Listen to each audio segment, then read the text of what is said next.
guys, it's time to talk about Death Stranding. So, I finally beat it after over 100 hours, and oh my god, I thought I beat the game at around 12 midnight, and then there was about 2.5 more hours of cutscenes, so it's definitely a Kojima ride for sure. So, the game itself, what do I think of it? I think, well, I paid my dues to Kojima. He's gone out into the world, and I played his game, and I found out, what it was like, and, it's interesting, it's pretty good, but I don't think it's a great game or anything. I'd say it's decent, though. Is it better than Metal Gear Solid? No, definitely not. But it's still interesting.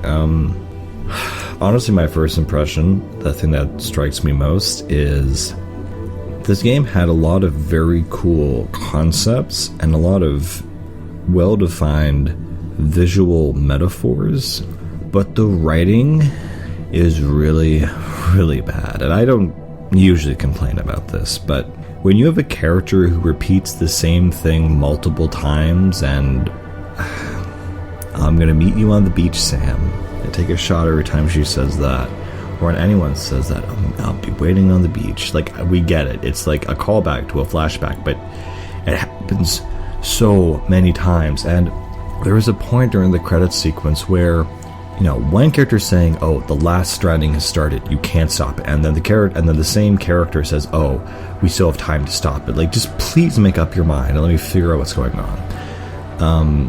The one good thing about the ending is it does tie up all the loose ends and does make the full picture, of which you could kind of piece together beforehand anyway.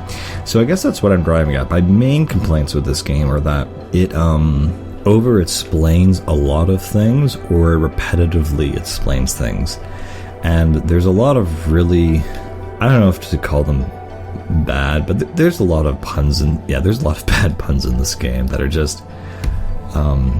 The Mario and the Super Mario reference was a little bit painful, I'm not gonna lie, but the writing of this game is it's not good. It's probably the one thing that stuck out to me as like, yeah, I already know that, or yes, you've said that a million times, or like, oh yeah, the main issue is that, again, there's a lot of really cool concepts in this game, but what Kojima does is he tells you instead of really shows you. And I said there are like visual metaphors which are really cool, but he never really develops them. It's like they appear. It's like, okay, here are these BTs, here are the the Stranding ghosts or whatever, but he never develops it.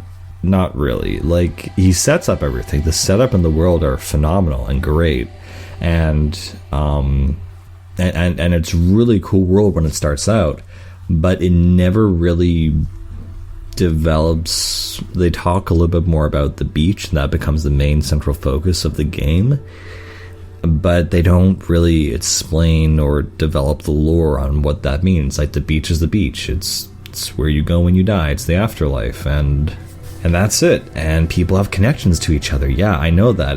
We're connected now. Great. Now what? It's kind of like he set up these metaphors and these messages, and it's like, whatever. On that point, though, I think what was the driving factor for Kojima in this game, in reference to his past games, is that when I look at Death Stranding, I see the sorrow from Metal Gear Solid 3.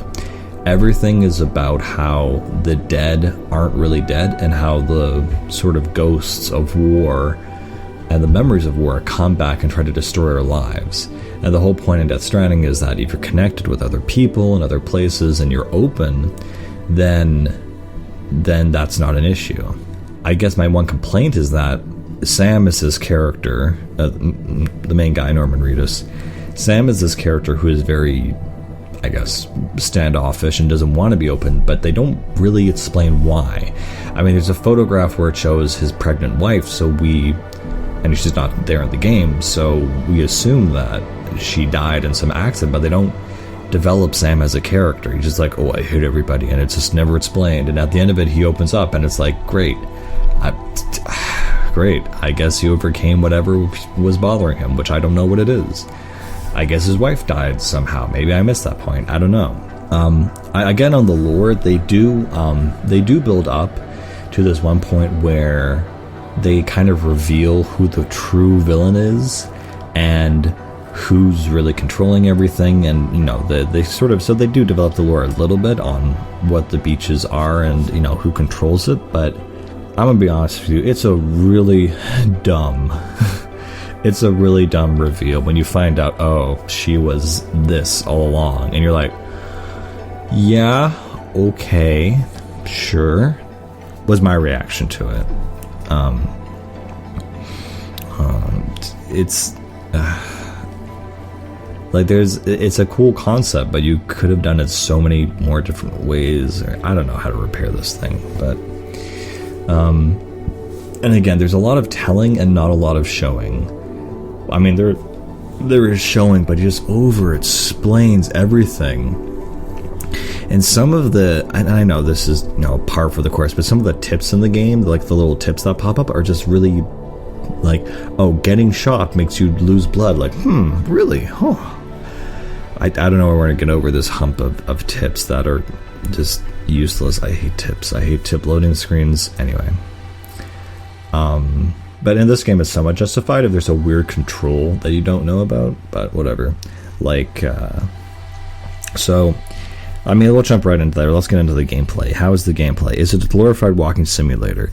No, not really. I mean, it's at the beginning it is. And so I think in defense of the gameplay, that first few hours are really kind of tedious and I'll say pretentious, because you're just like lugging this backpack of stuff to, soft, sad music along the countryside. Everyone's so sad and disconnected, and it's America, but in the future it's dystopian, blah blah blah.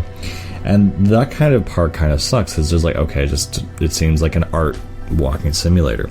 But what happens is that he takes the base concept of getting from A to B, and he really, in terms of gameplay, he really develops how you can do that, and it actually becomes very rewarding how much you can do. Like in the second or third chapter, you get a motorcycle.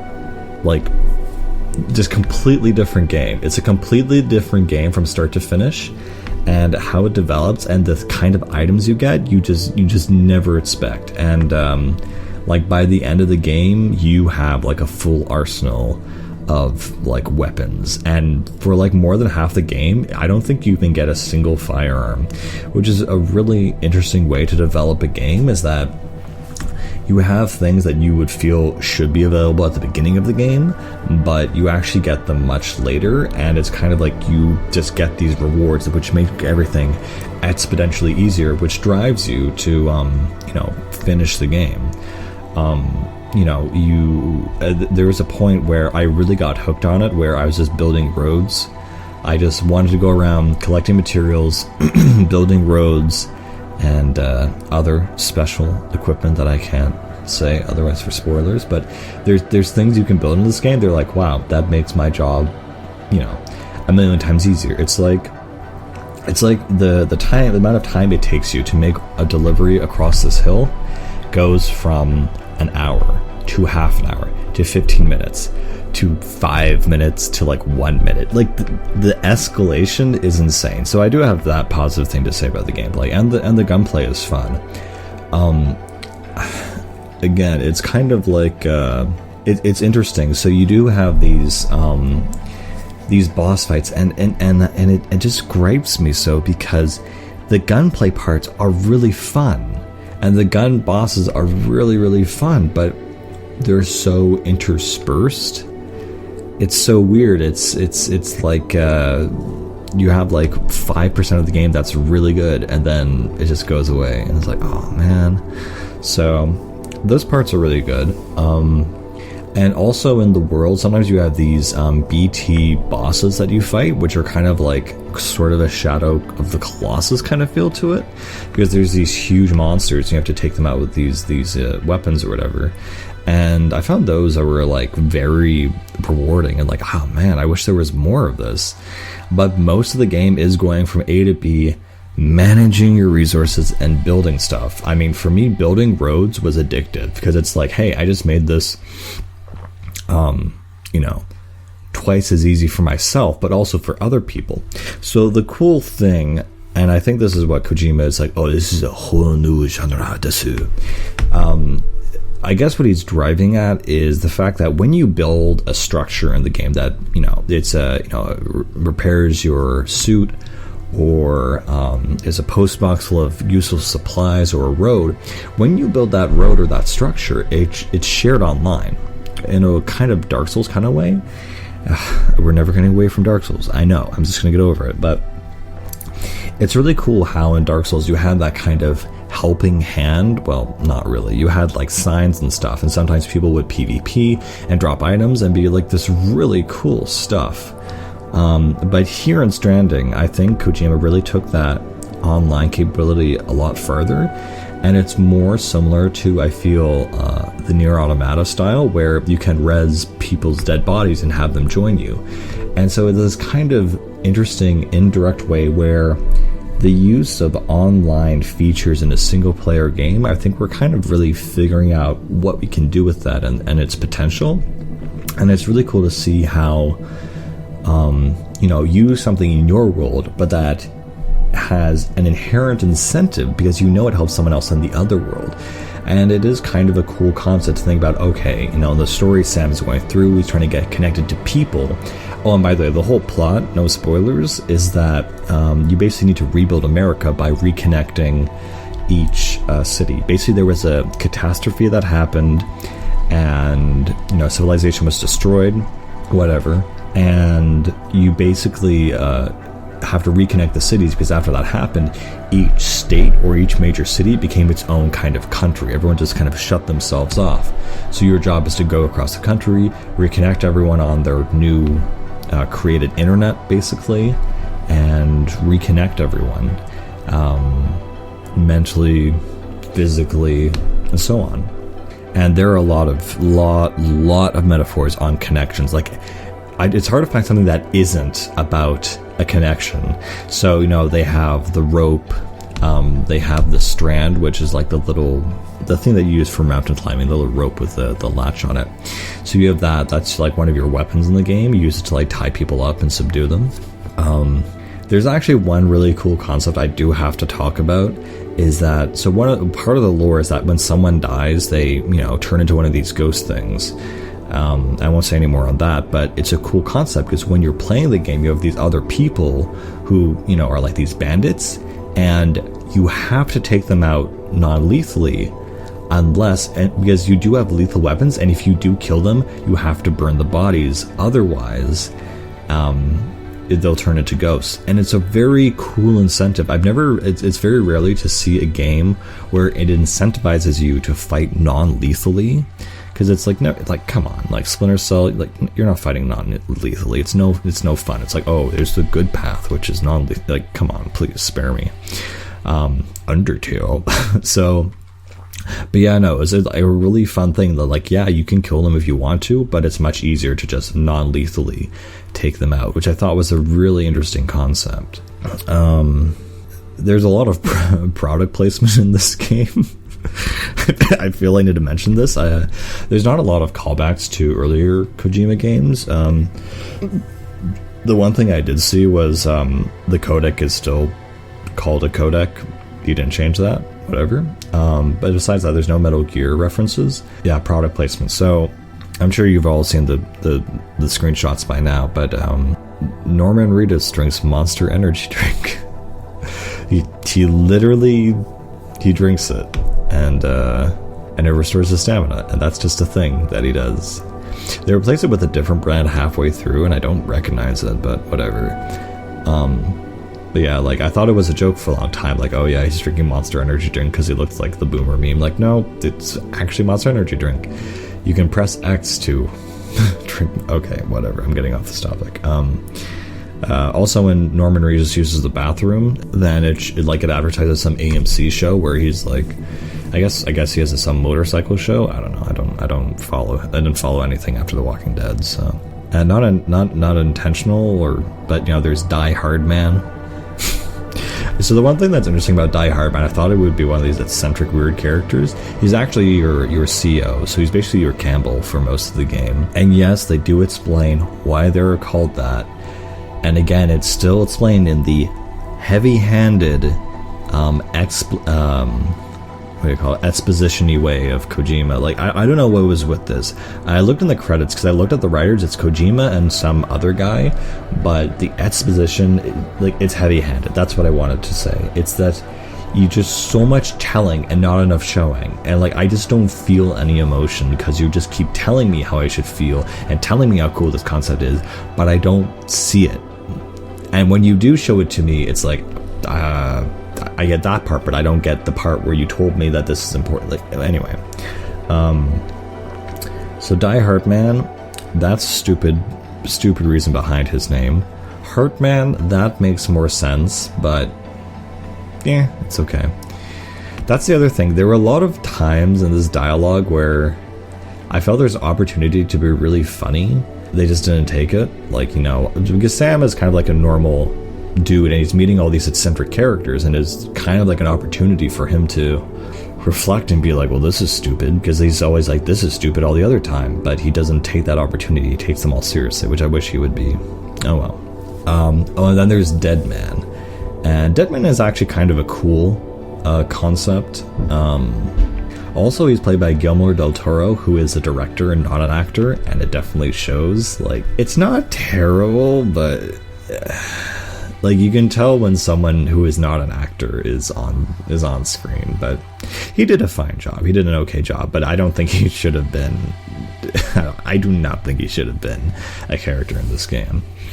And I guess that brings me back to Sam. It's like, Sam is I don't have any idea of what his character is like. And even his relationship with Lou is kind of halfway through, he's like, oh, I guess he cares about the baby, because I didn't even realize he named it, and he names it Lou. And it's like, all right, whatever. I mean, by the end of it becomes more believable because they've been through so much together, I guess.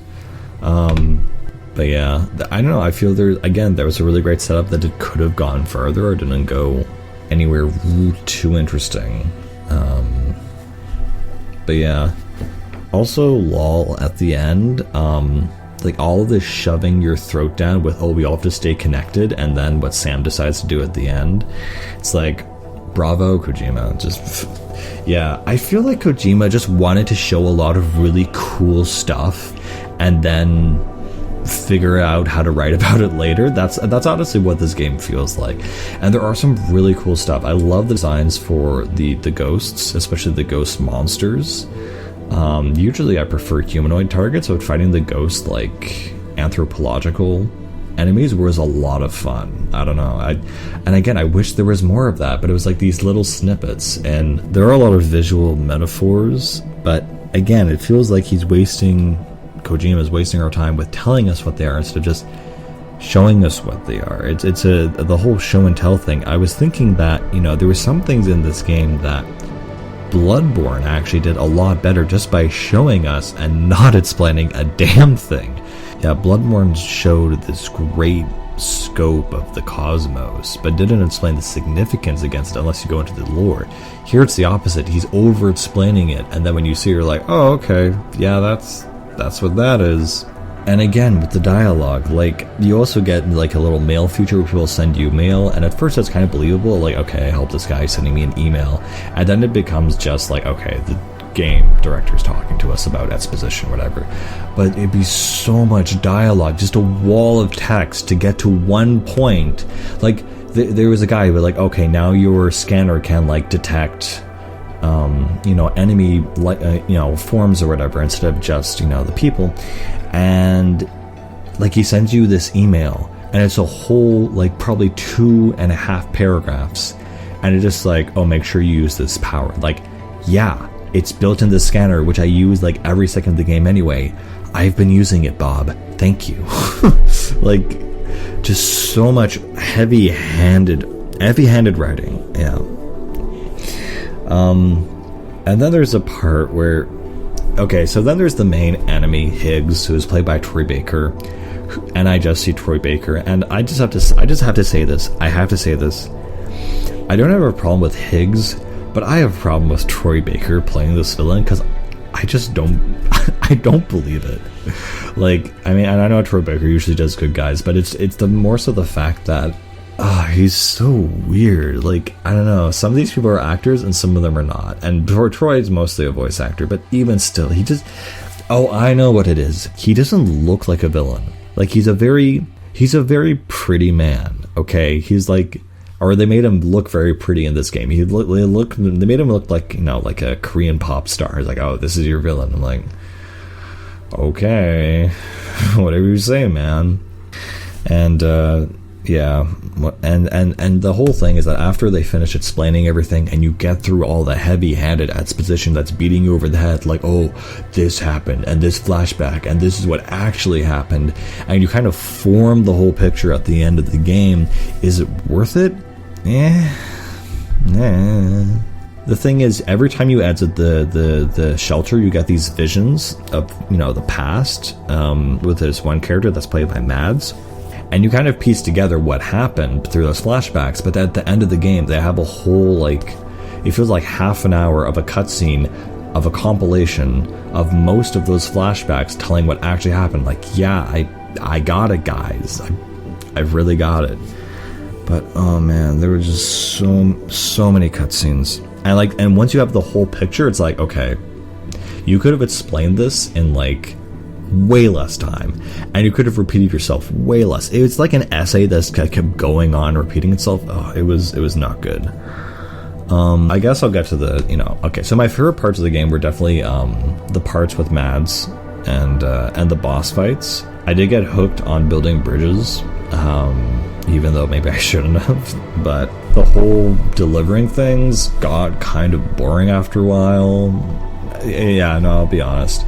I think the worst part was when you're in the mountain region, and the first bit is okay, but then you just have to go through these mountains to deliver these random ass packages, and it's just like, whatever. Oh, funny story, during the final fight, after I killed the final boss, you have a package that you need to get to HQ. I killed, like, the final boss, and I'm running to get the thing, and I stumble and I bump into this, like, a cryptobite thing, and it shatters, and it says game over. I was like, if I have to do that boss fight over again, I am going to kill myself. Fortunately, right at that boss fight, I rested and it saved. And I checked my cargo damage at that time and it said 99%. So that one bump was enough to kill. I'm so glad it saved. I really didn't want to rewatch all that stuff. Speaking of which, for cutscenes, yeah, it's a Kojima game. It's cutscene heavy in the middle. In the middle, beginning, and the end. Majorly the end and the beginning. And that's the thing, like, about Kojima games. I don't mind long cutscenes. What I do mind is interspersed cutscenes. So it's like you have 5 minutes of gameplay to, like, 20 minutes of cutscenes. That does not feel good.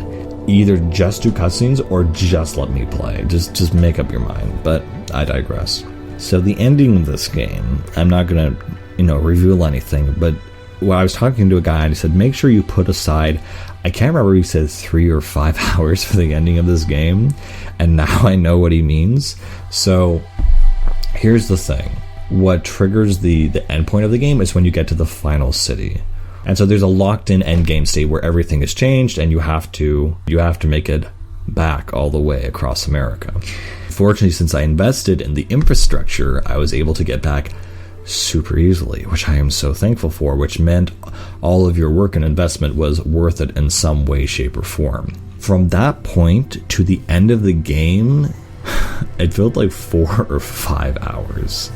And then finally, once you get to the end of that section, when you actually defeat the final boss and the gameplay ends, like the challenging gameplay ends instead of just story gameplay, after you beat it, it's like another 2.5 hours of just cutscenes.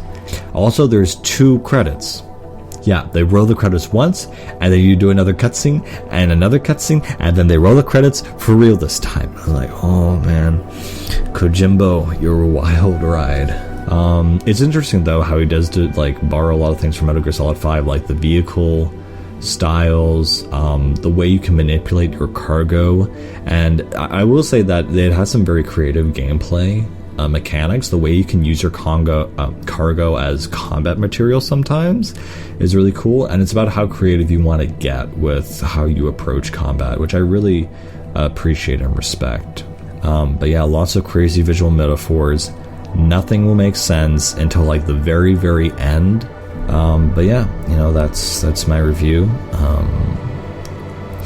You can watch, you know, 100 hours of Norman Reedus carrying cargo from A to B and tripping and falling on himself if you're into that. And it has a pretty good soundtrack too, so is it as deep as it thinks it is? No. Is it pretentious? Maybe a little bit, but I think it's still interesting nonetheless. And, you know, if you want to see what Kojima does when he's just completely unbalanced, check it out.